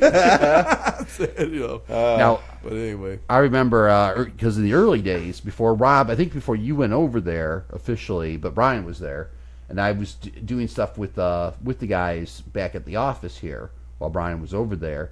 And one of the things we had to do was get Faygo, or get something like Faygo for the tour. First, what you don't know is I actually did look into sending Faygo over there from here. Yeah. Okay. But by the time they asked me to do this, they hit me up, and it's like, all right, I find out I don't have enough time to send it by ship. Oh, yeah. All right, and then I've looked into flying it, and I'll tell you this: the airlines consider 2-liter bottles of pop Yeah. to be explosives. They are straight up considered to be explosives. But I remember that shit. Yeah. Because then we had that van, the one that I told the story about earlier. Promptly after we got that, we were like, okay. And I was feeling like, all right, finally. And this was a couple weeks into England because this was like the day you guys landed. Before there, I had one other thing. So then I actually called the company. I actually asked you guys, all right, so what's some cheap, Faygo alternatives there? And you told me. So I actually tried calling some of these companies. And I'm not kidding you. I'm trying to buy soda pop, okay? I'm trying to buy several pallets, 3 pallets maybe of soda pop.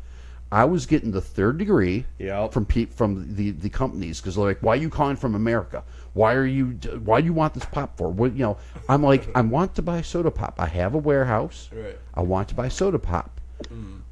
What does it matter?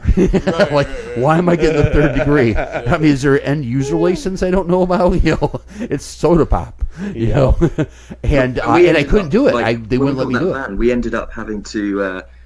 I think it was me and you, Brian. We ended up going to almost every supermarket in the Bedford area and buying up every single bottle they had. And they looked at us like, and they wouldn't keep them on the pallet. So they were just like, okay, you gotta. And I don't remember what kind of piece of shit cola we bought, but all we could do was just buy.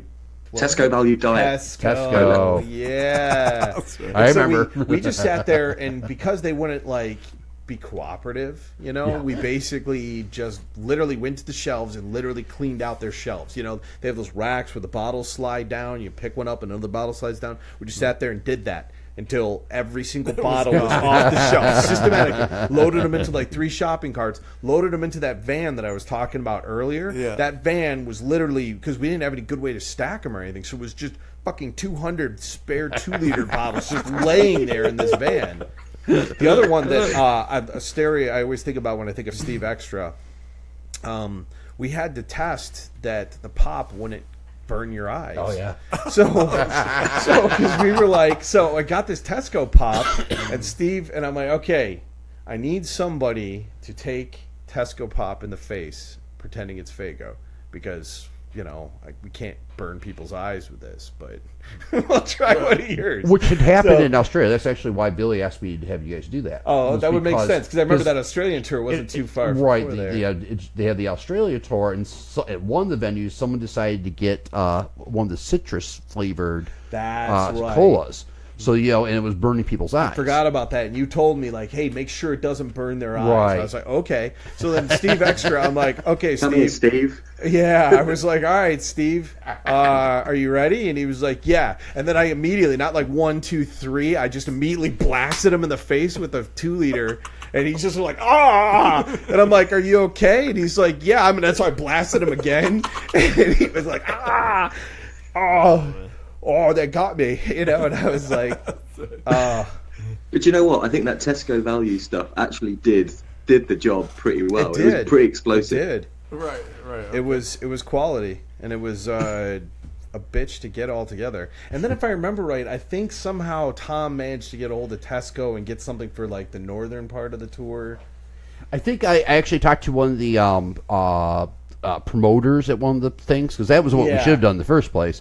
And so I was like, we should just I called them, hey, can you guys get it? Because I actually had tried Steve Extra. Steve Extra actually did try to call them. Yeah. He made one mistake. Because I'm calling from an American phone, obviously with an American accent.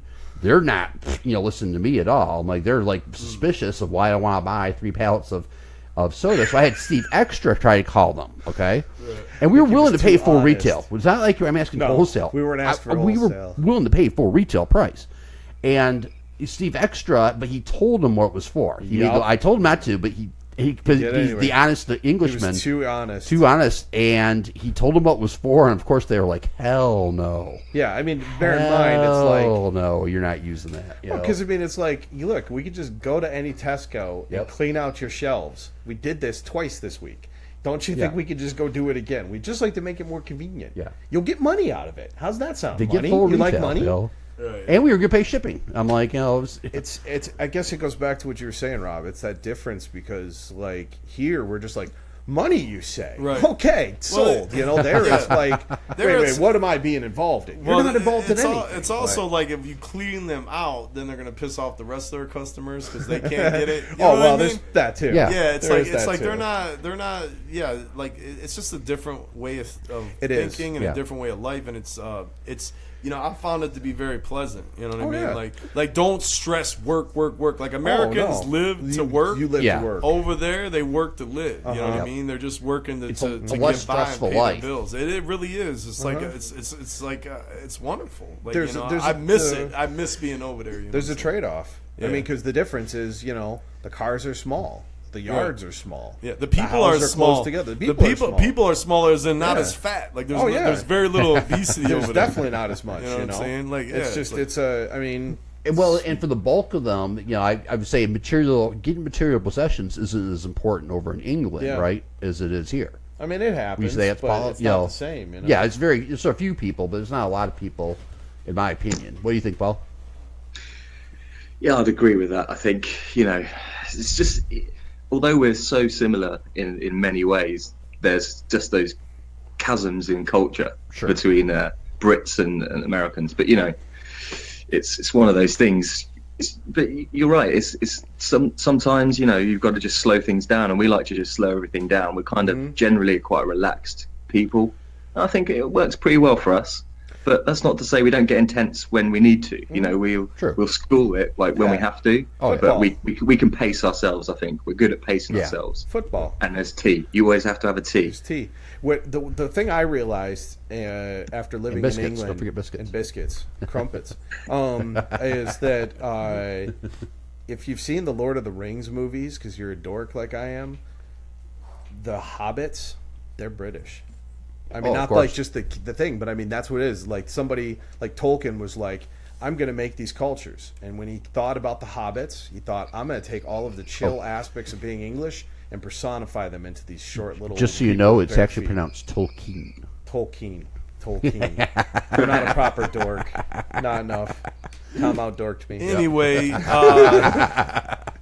all right. So we ended up the tour, the actual European tour. Was that after Psychopathic Europe was started? Or was No, it it before? was during. No, that was It was during. before- it was during the early days. Do you got? Can you guys bring up that picture of like there's it's like Nene and me in London? Like that was actually there's a couple of pictures that were. And I remember we had a during that tour we had a double-decker tour bus, and over there they don't have just like the buses over here. Every bus is double-decker. You know what I'm saying? This is a shot actually of Misery, me, and Tom Dubb.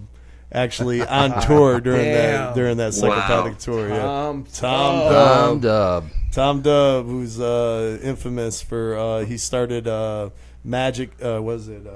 He's infamous Magic for many Records. things. Magic Records, yeah, Magic Records. I don't know if he started Magic Records. Well, he was like the manager when it was going on. Like When Twisted left the label, Twisted talking about did the 2004. first time they branched off Yeah. and was trying to do their own label. Yeah. Tom Dubb was like the man in Yes. charge. Yes, I agree And then with the that. story, I don't know the whole story, but the story is he stole a bunch of money and then he yeah, that's jetted. what I've heard. Yeah. But I don't know if that's true or not. That's just speculation. It's but, true.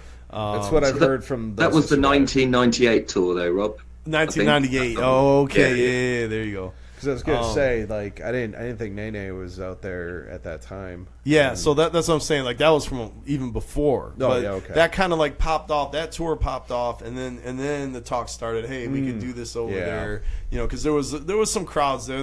They were kind of light, but there was definitely some crowds and some love. You know what I'm saying? Everywhere we went, and so yeah, but and then when we started Psychopathic Europe, we did another tour, right?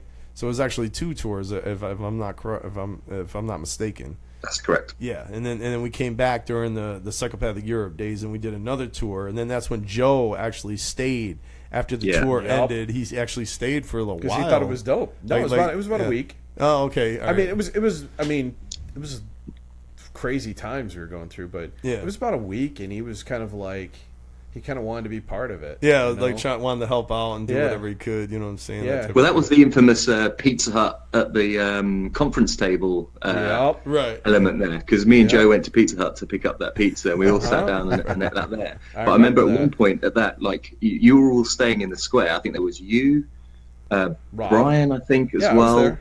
And then at that point, Joe was staying there, and I think I was staying there for a little while as well. I think there was like 5 of us sleeping in your apartment. It might have been because it was like I had the room, and I think at one point we were even going to have me get out of that room, like, because there was like 2 bedrooms. Rob had one, and I had the other, and then it was like I was going to leave it so Joe had a place, and then I think Joe was just crashing on the couch, if I remember right. Right, yeah. We were playing that Xbox Desert Storm 2 game. Yeah, fucking I was impossible. I was really into Knights of the Old Republic at that time too. Steve actually turned me on to that, and I was like, that's all I did for the whole Christmas break is play that fucking game like 5 times through, you know. Yeah. Then Rob got me into it when I arrived there in March. Yeah, right? Or was it I was April? so obsessed with that Yeah, game. I was yeah. like, this is the best game ever fucking made. I think it was April. I think it was March early mentioned April. it. Yeah, I think I Anyway- got told in March that I was going to go over there. That's one of my only vices, like addictions. Like, you know, Oh, since yeah, I yeah, don't video smoke, games. I never did drugs, I never drank, but fucking video games, like get a real good video game on my fucking life. I don't think that's your only vice, man. Well, I know one of them. I said one of them,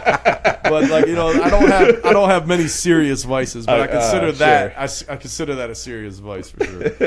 But let me tell you something about the tour bus. I remember on that first tour, we were in the double decker tour bus. There was no there was no air conditioning on the bus at all, and it was and there was no way to open any windows on the bus either. So, and then the front of the bus was just gigantic windows with no way to put curtains across it. So the heat would just beam in and cook the inside of that bus.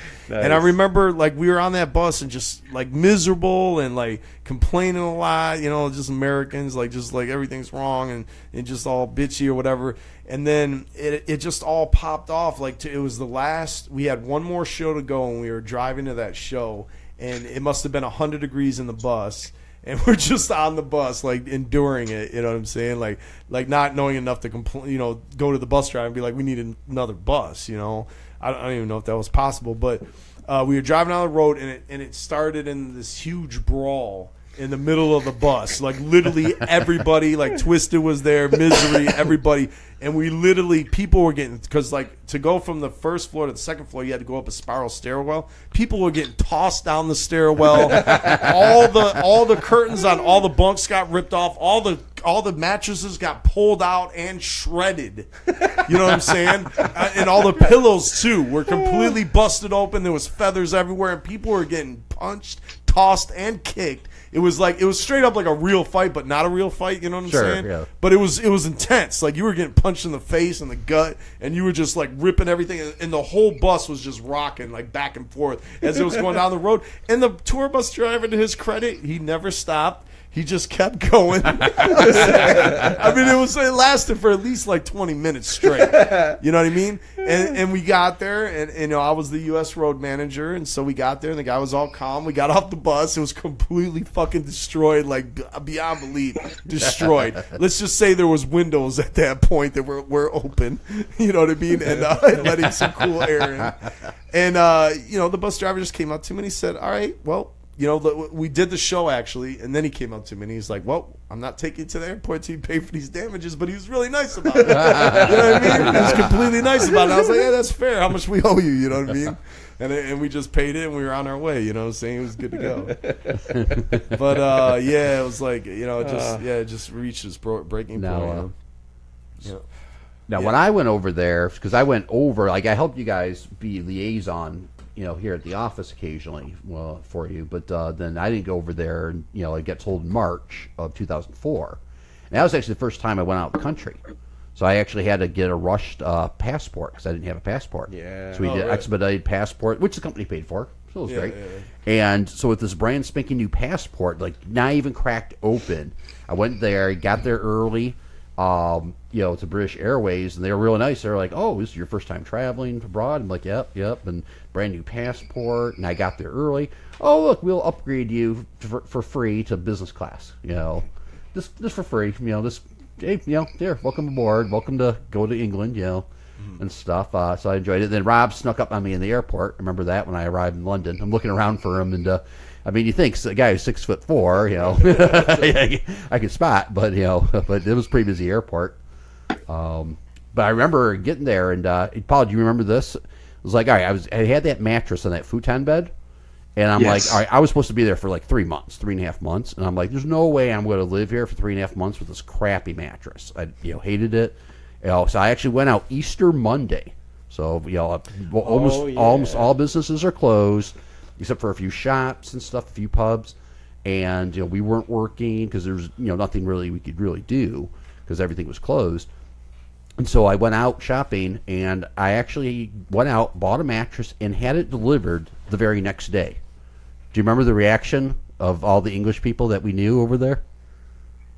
Do you remember that, Paul? I remember you telling me this story. Now that you mention it, Tom. Cause Yeah. Do you remember, Rob? Or? No. Yeah, because everyone was flabbergasted. Like, how in the hell? You're an American. You've been here 1 week, and it's like you managed to get a mattress delivered. You went out Easter Monday, and the next day you had it delivered to your house. How in the hell did you do this? And this is normally something that takes a week or two to make arrangements for. Longer. Proper Tom, man. That's so, right. So I remember, like, basically in closing, like, we started up Psychopathic Records. We did the best we can. We had a super fresh team, like all the ninjas, Paul, Steve, everybody that came over, you, Brian, Tom, like, to help out. Joe was over there showing love, like, and we tried to make it work, man. It was just, if it would have been really thought out, it probably would have been stopped before it even got started, to be honest with you. Because it's like, okay, so like we sent over $2,000, it's worth $1,000 over there, and we're trying to start a whole new business from the ground up. Very little, like, most ninjas never even heard of Insane Clown Posse over there when we were there. And it was a small collection of super hype, super live juggalos that were so happy to have us over there. You know what I'm saying? It was all love and it was fresh to try to make it happen for them. And I believed in it, and we went all out, man. We worked like crazy long days, 16-hour days, trying to put it all together. Yep. And and we did the best we could, but in the end, ultimately, it was just like kind of doomed from the beginning because of how it was all set up. There was just too much money going out and no money coming in, so it was constantly trying to borrow money from Psychopathic in the States to keep the whole thing running. You know what I mean? And it ultimately it was like, but we wanted that, like, we wanted to be there in country, like, because that's how we did it over here. Like, we started over here, we were here, you know what I'm saying? So we're like, oh, we could try to work it from the States, but no, we got to be over there in the trenches, like, with the juggalos, like, you know what I'm saying, trying to make this shit happen, you know what I'm saying? And they were like, I fell in love with the place. Like, Bedford has a place in my heart. Like, I'm going over there, flying over there on leaving out Saturday to go on the tour.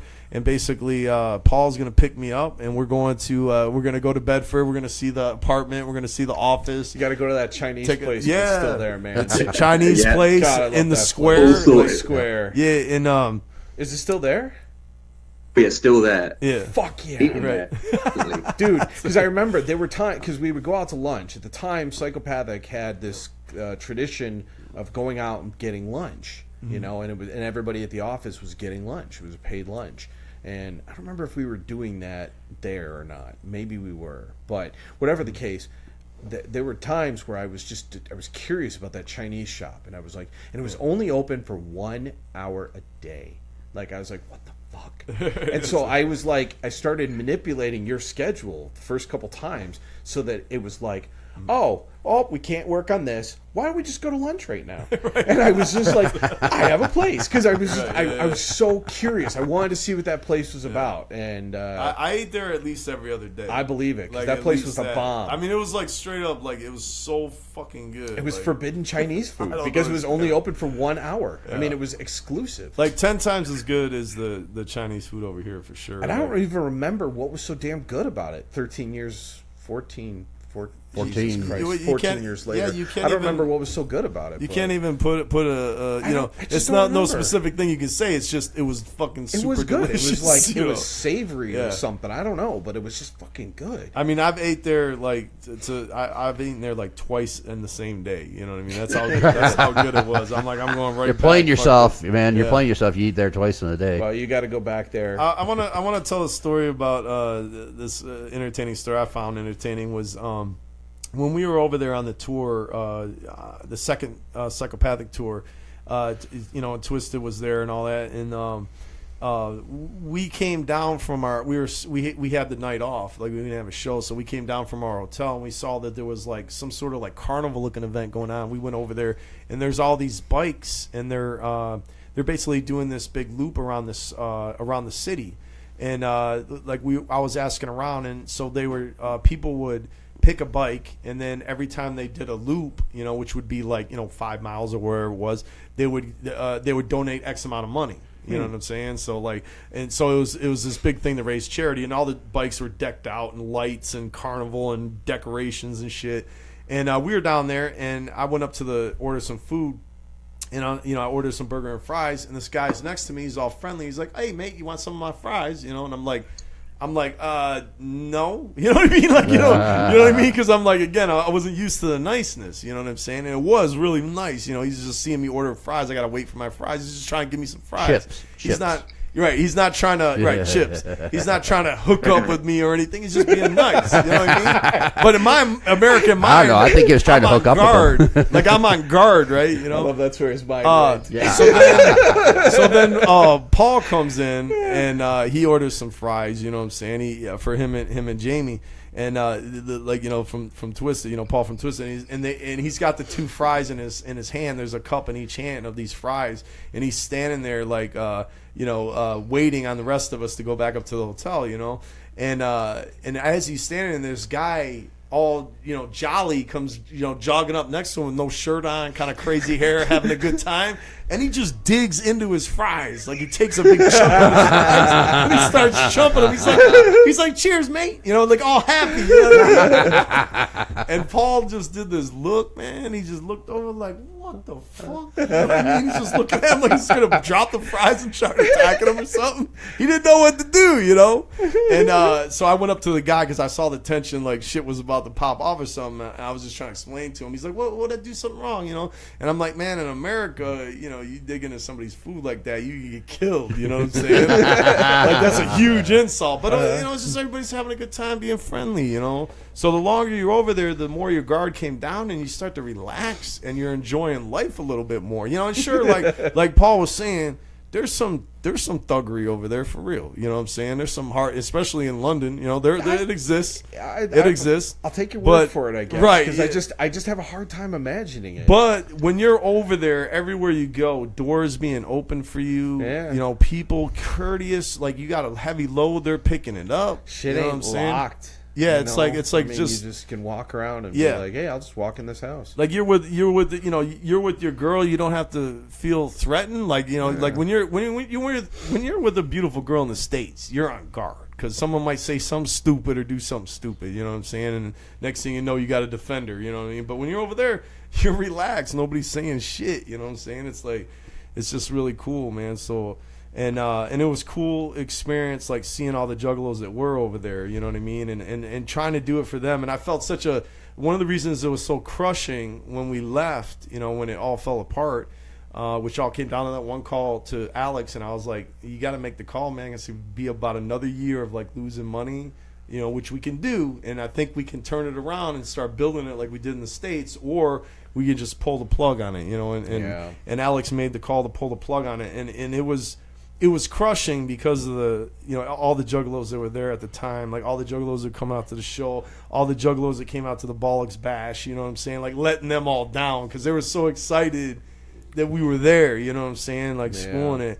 So ultimately it was kind of like a crushing defeat, you know what I'm saying. But now you're coming back. Yeah, now 14 years later, you know what I mean? Like back in a big fucking way, man. The tour's doing really good. Like I said, there's like a lot of the shows are 1,000 plus. The London show, I believe, is very close to selling out. You know what I'm saying? And these are like bigger venues and nice venues. You know what I'm saying? So it's gonna be a fucking blast, and I get to see Bedford again. God. You know what I mean? I get to hang out with my boy. Yeah. Like Paul was just in the States. Yeah. Like he was just here, you know what I'm saying? And I haven't seen him for a long time. And like, we were reconnecting, reminiscing about all the old days and all that. And I look forward to just being in the square again, you know what I'm saying? With the Kevs. You know what I'm saying? It's going to be so good, yeah. The tour's going to be, you got to bring him some Burberry. You got to toss pieces of Burberry. Right, yeah, you know what I mean? I think I've probably got some Burb sitting around somewhere. But you know what I'm saying? the hype for the tour is massive. You know, I think Oh, yeah. everybody's really looking forward to it. The crowds, like you said, are going to be good. They're going to be wild. Yeah. And you know, you're up and down the country, so you know we're gonna see some good turnouts and some crazy nights. Definitely. Just England? Yeah, it's just in England. Still Yep. dope. Yep. So, yeah, exactly. Oh, one thing I wanted to mention too is like when we did that tour all across throughout Wales and Scotland and stuff, the promotional tour.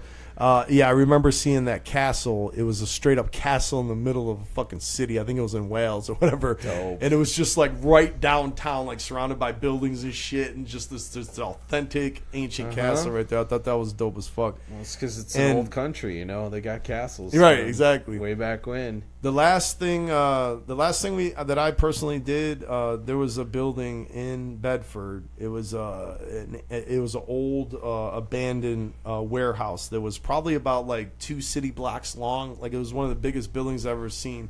And one of the last things I did, I always told Paul this. I said, before I leave, I'm exploring that building. You know what I mean? I might like second to the last day. That way I don't fuck up anything business wise. Like if I I'm refer to Vice number 2. yeah, on the exactly. rocks. Wildness. And so we reconned it out. Sure enough, there was a security guard that roam around the Oh, car, sure. you know what I'm saying, around the building. Yeah. And I remember Paul actually was like, "Oh, I guess that's it. Then we're not going to be doing Oh, this." no chance. And I was like, "What are you talking about? That makes it better. We got to sneak by the security guard. That's awesome. You know what I mean?" I remember I was that, like, "Yeah, this is a ninja mission, you know." And sure enough, the guy in the car, he's got the radio on, can't hear shit. I know all this. He's fucking sitting there in his car. He can't see nothing because he's got the lights on in his fucking car, so he's not going to be able to see anywhere outside. We low crawled right past him, got into the building, explored the whole building, and ultimately got up on the very roof of it. And I remember it was all the European ninjas. And we got all up on the roof and screamed out "Ultimate Warrior" with them, you know what I'm saying? Which is something that me and Joe do throughout our life whenever we feel like some kind of great accomplishment. So we all stood up there with the European homies and was like "Ultimate Warrior," screaming it into the city night, and it was great, man. It was a hype ass event and a great way to end. The whole European legacy of trying to start up the sister company, Psychopathic sister company over there. You know what I mean? Yeah. Yeah, try to ninja back into that building this time. Right. Oh, it doesn't exist, right? Or No, it's now 2 supermarkets where we might need to go to stock up on diet soda. Get the truck. You still have that truck? Yeah. All right. So yeah, man, and it was a great time, like the whole time we were over there, and I really look forward to going back. You know what I'm saying? Yeah. So yeah, And I want to thank Paul and everyone else over there for making our experience really good. Hanging out with us and all that. No. I mean, the pleasure was all ours. It was a great experience. Every day was either had a bone in it, and we had to overcome some kind of problem, or there was just some random stuff going on, and it was just we were just in hysterics. So it was such a good about 8 months or so. It was just absolutely brilliant. But we're still moving. The tour's coming. It's going to be really good. So Yeah, that'll be fun. Do we have any other pictures that we didn't share from over there we can like throw up? And then the Bollocks Bash video, why don't we end showing a little bit of that, like the tail end of it, as we go out of the show. Brian, do you got any last words you want to share with anybody? No, I think we covered everything. I guess the only other thing I had was I was just thinking about, it's not as hype, but thinking about when we first got into that building, you started looking at ways to break out, or they were like, this back door is vulnerable. And you look out the alley, you're like, wait a minute, they're all vulnerable. They're all this. You could just go right out this back door and get to any of these places. So easy. And I was like, Yeah, I don't think they do that here. This is downtown Bedford. Yeah, it's my thief mentality. I'm always analyzing. What are your shit, vices, man? man? Right? I'm always analyzing shit. Yeah, I remember walking through there. Yeah, that's remember downtown Bedford with a cobblestone and shit. Yeah. It's exactly how you you would think then that a European like town from back in the day would look. You know what I'm saying? And that part you couldn't drive through. Yeah, and there's Paul sitting at his desk right there. Look how young you look. I know, right? Don't remind me, please. Don't remind me. Starting out his professional career. There's Steve Extra. Jesus. Yeah, with you can't see the luscious hair, but it's there. I think he's got it curled up or something. Is that N7 from? That can't be from Mass Effect. That's just. Is it? Get out of here. Yeah. Mass Effect was out back then in 2003. The original. I think the original. Yeah. Wow. That's that was at the pub. That was at that pub across from the bank. I would pay $200 for that hoodie, that Mass Effect hoodie. That's how marked out I am. That's my favorite. That would video only game. be 100 pounds. Okay, 100 pounds. 100 pounds is what I'm willing to pay for that hoodie. Do you ever hear from Steve anymore? No, I hear from Steve occasionally. So if you want the hoodie, I'll ask him. How about Chief? There's the London Eye. The London Eye is one of the every time, like when I was over there, the year I was over there, a lot of people came to see me, and every time they wanted to do the same damn shit. They wanted to see Big Ben. They wanted to do the London Eye. They wanted to go to Stonehenge, and they wanted to do the London Dungeon. The London Dungeon was like it took you through. It was kind of like a indoor haunted house, if you will. But it paid homage to all the horrors of England, like the plague and the Great Fire and all that stuff. You know what I'm saying? Do you guys got any more photos, or is that it? So basically, yeah. So like, you know, I just wanted to just reflect. The underground. Reflect. Oh, that's the. That's the London Underground, right? That's the subway. superior. That's just the subway, and that's that system for those who live in, especially Detroit, and you either have a car or you're on foot. I guess there is buses, but you know. But basically, it's like the London Underground is just so damn superior. There's me and Samantha in a restaurant in Bedford. Actually, that Chinese restaurant at the time, Samantha, my wife, came to visit me. Came to visit me in Bedford for Christmas. You know, so they were there for like that week or whatever. Shit, you look pretty young too, Rob. Yeah, exactly. Yeah, no, you know what I'm saying? It was a long time ago. There's that van. The van, yeah. That's not the van that we rented, but that was the one that you bought. That's the bought van. Yeah. When I bought that van, I remember buying that van. I was like, oh yeah, this will work. This is like really, a fresh van. You know what I'm saying? And he was like, so then it was probably about like 6 months later. I was talking to Paul, and basically he was like, he mentioned something about, oh yeah, the wankers, you know, and I'm like, what exactly is a wanker, you know? And he's like, oh, you know, the pervs that drive around the white vans, and I'm like, that's what a wanker is, and you let me buy a white van? So apparently over there, there's this big thing that the child molesters and perverts ride around in these white vans. That's stateside too, right? In defense, though, hey, here it's black doors. vans with windows blacked out, and guess what? Psychopathic used to have like 8-9 vans. The Psycho vans, I never thought about it, but those really were some they were ready wagons. Chester molester vans, But anyway, I was like, okay, here's us in Paris. It's a horrible picture. Yeah, but so if you in this picture here of the warehouse, so do you see the car? That's Paul's awesome car from the previous descriptions. So there's a drain pipe just to the left of that. That drain pipe pretty much ran parallel to the office wall. Then, if you see where there's that dumpster, that little dumpster there, and there's a line going up and down. The other side of the office wall ran parallel to that. So if you look at it, that's how much of the office was exposed out front. And I love that you painted the door green, Rob, because you were all hyped out for the Hobbit. So you were like, green door. But if you can see those windows up there in the back, on the left side, those windows were part of the office. And that office went quite a bit back further. So it looked very, very small and very, very... From the outside. From the outside, it looked totally innocuous. Like, who the fuck... What is this? Yeah. But on the inside... Much bigger. Yeah, and then that office on the right, the one bay door on the right, that's the one he gave us the keys to. The I landlord. remember that. He's like, nobody's ever going to rent this. So go I remember ahead. that. You guys can use this if you want to too. I remember we went through, because I remember going in there one time trying to find the damn gas main, Yeah. so we could get that thing on, and we were like, well, we got to go through this whole thing now. Now ninjas are going to be looking for this spot. They should. I wonder if that door. You got to tell me if that door is still green. Yeah, no doubt. I bet you. I'll find out. I bet you. I'll find out. Yeah, Report all back. right. Yeah. Yeah, take some yeah. pictures. No. Yeah. That's it. Yeah. That's awesome. There was another shot of the main office. Yeah. Yeah. That's the inside of There's it. that carpet. After we decked it all out, Those crazy chairs. fresh. Oh and got wow. all the Okay, new so you furniture. added those chairs later. Everything. Yeah, everything we brought in. Like it was empty when we got there, and we brought in the desk, everything. There's gold plaques hanging on the walls, all that stuff. Do you know what? We even had female toilets in there, right? And Yeah. I think I was the only person that ever used them. Yeah. Female toilets. And That that's Steve Extra's office in the back. Yeah, And those are those windows. He would always be on his computer chatting in the chat rooms. I remember that was like a real problem. And I was like, toward the end, I was like, you got to take that off your computer, whatever it is, because I would always catch him chatting to his friends on the thing like all day long. It's true. He was, yeah, all the time. All the time. fucking time. He was addicted to it. You know what I'm saying? Yeah.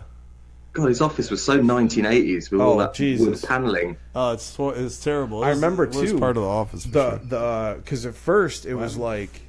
Is that everything? This is that computer. Oh, Just one thing, actually. Oh, wow. That's the original from the Psychopathic Europe? Wow. Wow, we Oh, still that's have not it. How the fuck is that still alive? Same.